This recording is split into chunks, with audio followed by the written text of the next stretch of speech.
Hello and welcome to Leaders of Tomorrow, India's only daily television platform for small businesses. We bring you the right information to empower you, the SME entrepreneur. Tonight on the show, the Game Changers conversations. First up is Leaf Wearables, and on the other side of a short break, we'll be putting Babychakra in focus.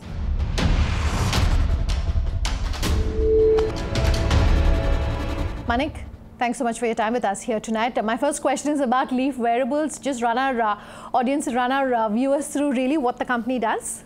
Leaf Wearables as a company started in October 2014. And that is when one of my co-founder, Paras, he's from IIT Delhi, he was taking a bus from the Munirka bus stop and traveling towards us. And at that point of time, it was in the night, and he realized that this place is still so unsafe, and this is the place where Nirbhaya had taken place. 2 years hence, nothing had changed. So he asked, he came to all five of us and he discussed, can we do something about this problem? That is how the idea of solving women's safety came into being, and Leaf Wearables got formed.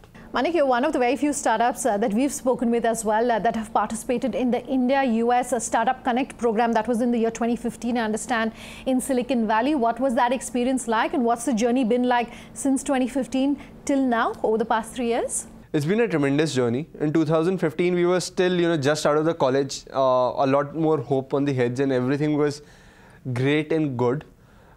Then over a period of 3 years, you've gone through everything. So you've seen demonetization affect your business, you've seen GST come into place, and you've seen how as a company we have grown. So it was a step-by-step process. For us, those 3 years have been such a learning curve where it might look like a linear road to everyone, but it was actually stepping for us to be in that exponential phase where we could understand how the market responds, So we launched our first product in January 2016.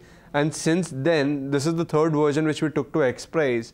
Things have moved so much, and so many things have evolved over a period of time, be it in terms of technology, in terms of ease of doing business, in terms of the governmental support.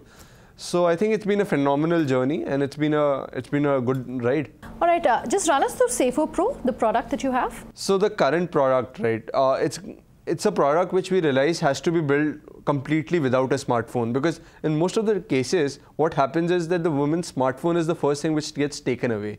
So we built our product in a manner that if you press the alert, it sends your GPS location from that particular point to your 5 friends and family, and hopefully we can integrate it with the police later on. Instead of just sending the SMS or just an in-app notification, what we also did realize was that almost 80% of the bandwidth is still reserved for calling. So in a lot of places where your SMS doesn't work, your internet doesn't work, your calling still goes through. That's because the bandwidth is reserved for it. So we tried to build our security infrastructure on that. So there's a microphone in it. So anything's happening in and around that time, if it's in a really troublesome situation, that can also be, that whole thing is also being recorded. So it can be used against the perpetrator, and there's a evidence in store. So that's how the whole device works. And it's just half of the solution. The rest half of the solution is that people actually come and save you. So that's the infrastructure which we are trying to build for the future. Manika, what's your USP really? Just give us a sense of that and how you perhaps arrived at what would be your unique selling proposition for the product. The reason our product is different than everyone else is that it does not need a smartphone to work with. Almost every wearable needs a Bluetooth to connect with the smartphone. And that is something which we realized with our first 2 products, because those needed a Bluetooth. Over a period of time, we realized that phone is the first thing which is taken away. It's either smashed, grabbed, thrown away, or the battery is dead. And in a case where the phone is not taken away, you can directly actually call through the phone to a police or the ambulance or whatever is need be. So we realized the women's safety solution should be for those people who doesn't have a smartphone, and that's approximately half of our population. I want to ask you about pricing at this point, Manik. How do you fare against competitors who are in the same space, offering a product very similar to yours? How do you hold up there? There are only 3 or 4 companies who are out there in the market, and they have priced it at somewhere around $250, and that's too expensive for the Indian consumer. We are very price sensitive. So we've tried to price it somewhere around $40, which is very consumer friendly plus affordable. Manik, I noticed you're one of the 5 finalists of the Women's Safety X Prize instituted by Anu and Naveen Jain. I just want to understand a little more about this prize. What can you tell our viewers about it? What was that experience like? And also, if you can talk to us about why such prizes are perhaps necessary and important to push SMEs and entrepreneurs onto a bigger platform and stage. X Prize as a foundation was started by Peter H. Diamandis, and it consists of, one of the it has a board which has Ratan Tata, Elon Musk, Larry Page sitting on it.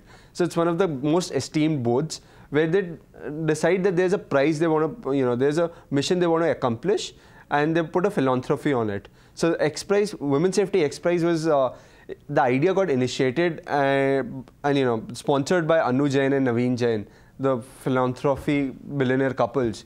And these guys decided that we want to solve the whole women's safety problem for the globe.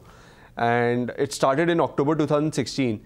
Over a period of 1.5 years, they have had, I think, 100 teams who registered for the competition. They have gone through different processes and trials. So as top 5 teams, right, we were taken in one of our local metros in Mumbai across local and seen how the connectivity and the device works. One of the hands was tied of the device was given to our participants, and their hands got tied and then checked if the device still worked. It was taken in an elevator and got checked. So at all points of time, the amount of rigorous testing that these guys went through to check each and every device and every other team. And we being one of the finalists, it was great because the whole setup was being done in Mumbai here in India, and we were the only Indian team. The other 4 teams were from Russia, US, and Switzerland. So just as an Indian company to stand at a global platform and say we can solve women's safety problem, where Reuters reports say Delhi is the most unsafe place for women across the globe. The topic of women's safety in a country like India is very relevant, but how did you perhaps as a company, as an organization, decide that this was the area that you wanted to be involved in as an entrepreneur? As growing up, I later realized that women are kind of looked down upon our society even still, and they're not safe. They cannot travel after night. A lot of working hours goes in waste because they have to come back home before 8, before the sun is down, and we just couldn't get it, and we couldn't get why this is happening. In today's day of age and technology, there is a solution. There has to be a solution which can be used, and we don't even say it's a full long-term solution, because the long-term solution would be to get every person on board that safety is important and not hurt someone.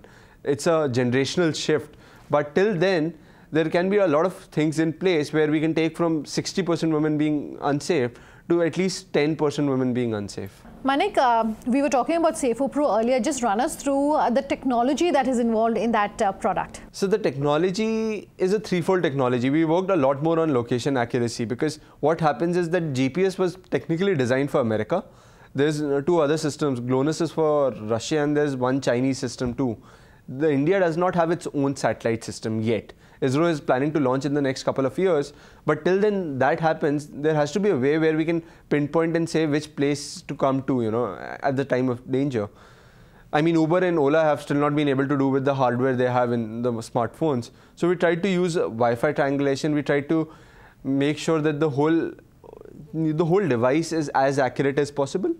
And even in other cases where the device is not possible, you're sitting on 10th floor and you can't tell what's your altitude at that point of time, there's always the audio to rely back on. There's a microphone which tells the other person. So you can give out what the detail of the other person looks like. You can say you're hiding in which corner of this building if you are hiding, or if you're situated in that corner.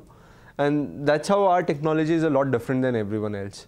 All right, Manik, we're running completely out of time on this interview, but my last question to you is perhaps what's next for you? So we built a great device, and over a period of time, this is the 3rd device which we have built, and it helps you locate where the problem is. We always thought that if everyone knows there's a problem, someone's going to come and solve that problem, and that's not been the case. So our next step is to make sure there's an infrastructure where people can actually come in and solve that problem. We're going to The plan is to make it in a manner where it can be incentivized enough that people come, and the whole system can be built on a technological platform which was not there 3 years back, or wasn't that well understood. So it can be built on a blockchain kind of a technology where the blockchain kind of an infrastructure where people can come, save people, and there is incentive towards doing that. Manik Mehta, pleasure having you with us here tonight.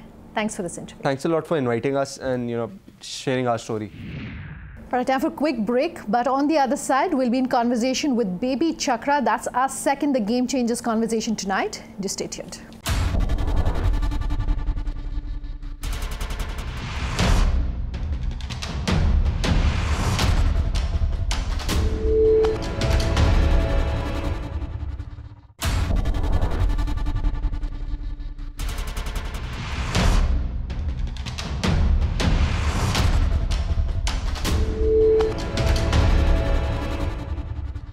Welcome back with us here on Game Changers, and tonight our second conversation is with Babychakra.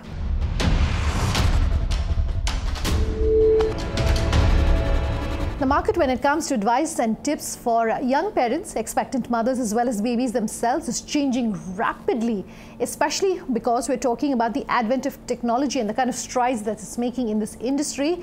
My second conversation tonight is with Nayasagi of Babychakra, talking to her about how she's made a name for herself in this market and her advice for other entrepreneurs looking in this space. Take a listen. Naya, thanks for coming down to our studios tonight and talking about Babychakra, talking about the journey, talking about what the future is looking like for this space. It's so good to have you here with us. Let me start by asking you whether, there's been, what the journey has been like for you at Babychakra. Yes, this is a market now that's seeing a lot of competition, but when you started, there weren't too many other players. Sure. Thanks for having me, first of all, Sananda. It's a pleasure to be here. We started Babychakra about 3.5 years back, and you're absolutely right. When we started off, I remember going to my first set of investor pitches and people looking at me like I was crazy and asking me what the real need for such a product was. And just to remind you, what we were trying to and what we are trying to build at Babychakra is to build a true companion for young parents, right from when they find out they're pregnant, through early child care. Our inspiration at that point of time, and I think it's proven now, which is why you see the amazing competitors we have, was the fact that India as we know it has completely changed, right? Sure. We all grew up in joint families, but now you're looking at a 70% of India that's nuclear families. You're looking at women, of course we have a large attrition in the workforce, but women are still trying to balance careers and families, and men are getting more and more involved now because of the whole nuclear family structure.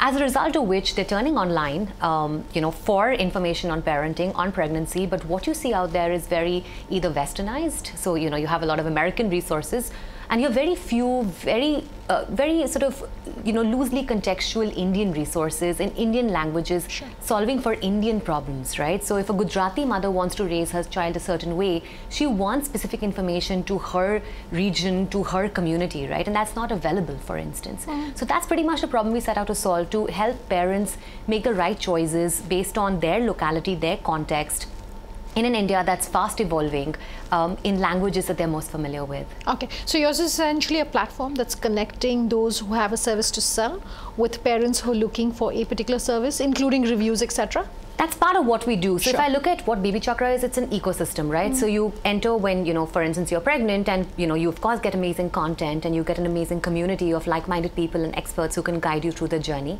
You also connect, like you said very correctly, to a set of service providers, sure, who basically can tell you, here are great services in your locality, and you can book them through our platform. Okay. So today we have more than 20,000 service providers on our platform, ranging from health, wellness to early education. Okay, and how are you vetting these services? Because at the end of the day, you're speaking to parents, which means that there's also a large part of emotions, I guess, which would play a part. It's a great question. When we started off, what we did initially was we actually crowdsourced a bunch of information on services. So we had starting off, we started off with about a 600 mothers community. And sure, of course, that number is now 2 million every month. So we get thousands of reviews every month on local services. And I think that for us actually has been one of the strongest hallmarks and indicators of how that service is and whether that service actually delivers on its customer promise. Sure. So that's the first piece. The second piece that we use a lot in actually vetting a service is actually peer referrals. Okay. So in the industry, no one knows the quality of service better than peers or sort of allied peers. So for instance, a pediatrician would know best about a gynac, right? Or would know best about a prenatal therapist. So we do a lot of peer and sort of a lot of cross referrals in figuring out if the service is actually living up to its customer promise of health, hygiene, safety, or whatever the case might be that they promise to their customers. Okay, let's take a step back and look at the market and how the market is going. In previous interviews, you've indicated that this industry in India is growing at a CAGR of about 15 to 20%. That's right. What perhaps is helping that growth? I mean, there's an explosion, right? Apart from the population explosion, the formalized industry, right. What is helping that growth? So, I mean, there are two things that are happening. The first thing is, I'd mentioned the nuclear family phenomenon, right? So what is happening as a result of that is actually an outsourcing of care, right? Earlier, you had a large joint family structure. Your bhabhi could stay at home and take care of the child, or the mama or chacha was always around to ensure the child was dropped off to school, etc. Right? That's completely changed. It's been a paradigm shift in how families today operate. You're looking at also nuclear families that are moving rapidly between cities and among cities, right? So with the rapid nuclearization of families and urbanization or mobilization of families, people are lost, right? So you don't grow up with the same sense of this was a friendly neighborhood doctor, and my father went to him as when he was a child, and I will send my child there, right? So that construct has completely changed. I think the second thing that's completely changed, and that's not just about sort of the construct on services, but the discovery and the aspiration to outsource that care has also been digital. Right, you're looking at a smartphone penetration and a data penetration that didn't exist before, and you're looking at access to information, access to the quality of services in urban cities or even in Western countries that now parents are aspiring the children have as well, right? So now, if there is aspiration, then there is a demand, then there's a supply. It's a very clear virtuous cycle that's forming. Okay, you raised a very important point as far as digital is concerned.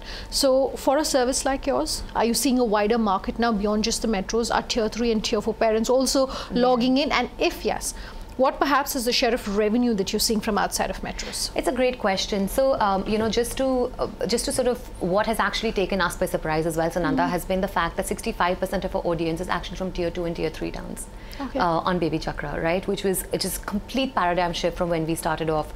Now, these parents don't only come onto Babychakra for service discovery, though, in tier 2 and tier 3 towns. They also come in for some very, very basic Q&As. Literally, parents, we get questions every day on our platform.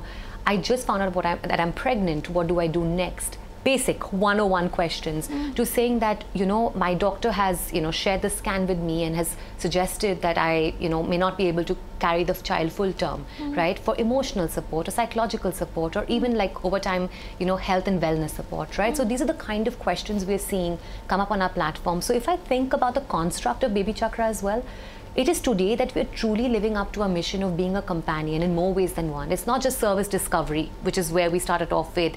It's actually to provide and handhold you through a pregnancy and parenting journey, emotionally, through health and wellness, or through a community of experts and parents. Okay, so you're offering your services in not just English?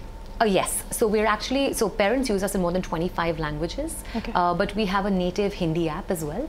So you literally log onto the platform and everything is in Hindi for you. Okay, let's talk about government regulation for this space. There was a lot of conversation around, whether, for instance, say play schools, for instance, should it need to be regulated, kindergarten needs to be regulated. Is there specific regulation that covers this industry? Would you like to see something specific which will then help your industry grow, much faster? So it's a catch-22. I mean, regulation is always a catch-22, but I do think regulation is absolutely required in the early childhood space.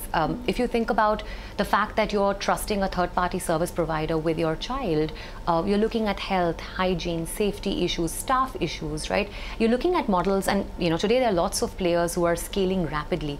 Who's actually monitoring quality? Who's actually monitoring, health and hygiene and safety? And we've seen enough and more of these really worrying incidents of child abuse and children being traumatized at daycares and preschools. So absolutely there's a need for regulation, but more importantly, Sananda, my perspective is this is really the time for the industry to come together and really educate the government on what regulation really means for them, right? Because you're looking at also regulation, and hopefully regulation not stemming the growth of and stifling the growth of these care centers, right? Because these care centers also exist in a certain paradigm with a certain cost and economic structure. And for women to actually get out and work, they need more and more daycares, they need more and more preschools to support their career aspirations, right? Because they can have someone take care of their child while they're away. So I think it needs to be a very consorted, very consolidated ecosystem dialogue between the government, between the legislations and legislators, and between the industry to really make this real.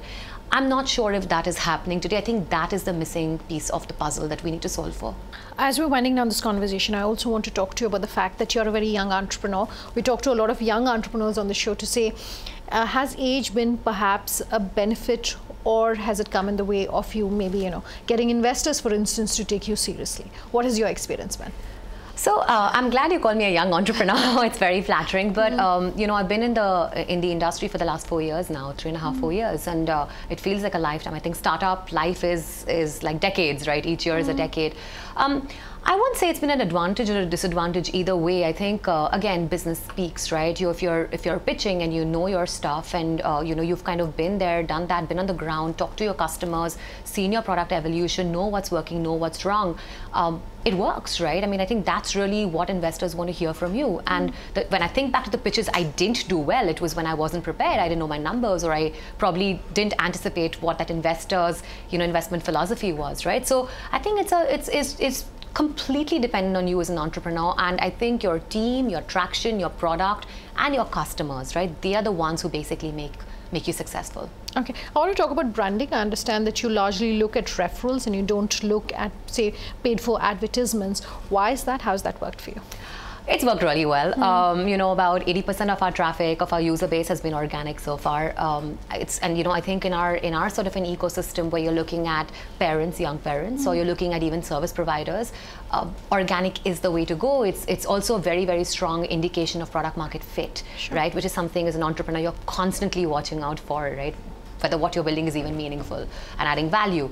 So for us, that was a very conscious decision. And in fact, we've actually built structures around organically growing our audiences. So for instance, we have our own evangelization program called Mom Stars. So we've identified mothers who are particularly social, particularly vocal, and love the product we've built. And we help and give them tools to actually tell other parents that they know in their communities about us. Right? That has been one of the most successful programs. And the second most, very, very successful program that's actually picking up steam right now has been our doctor interaction program.